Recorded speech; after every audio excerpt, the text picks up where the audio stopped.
বন্ধুরা, এখানে আমি মাছের কারি করব। এখানে আমি যে মাছ ভাজা করে রেখে দিয়েছি, আবার আদা রসুন পেঁয়াজ টমেটো সব মিক্সিতে বেটে নিয়েছি। এবার এর মধ্যে দিয়ে দেবো কড়াইতে, আর হবে ফুটে। ব্লগটা দেখতে থাকি। এই যে বাটার চিকেন বানাবো, এখানে আমি চিকেনটাকে আদা রসুন পেঁয়াজ কাঁচা লঙ্কা টক দই নুন হলুদ মিষ্টি লঙ্কা গুঁড়ো একটু জিরে গুঁড়ো সব দিয়ে মাখিয়ে রেখেছি। আর এখানে পেঁয়াজটা ভাজছি, তারপরে এখন ঢেলে দেবো। দিয়ে আর কাজু বাদাম চাল মগজ বাটা আর নামানোর সময় বাটার দিয়ে নামানো। ব্লগটা দেখতেছি।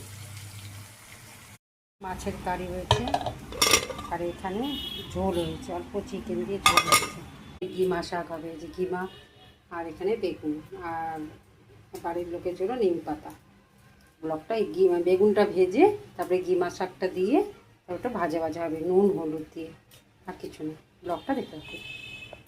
বন্ধুরা, এই যে বাটার চিকেন হয়ে গেছে রাতের জন্য। বন্ধুরা, আজ রাতের খাবার বাটার চিকেন আর হচ্ছে রুটি। ব্লগটা কেমন লাগলো জানাবে, লাইক সাবস্ক্রাইব করবে, সুস্থ থাকবেন, সাবধানে থাকবেন।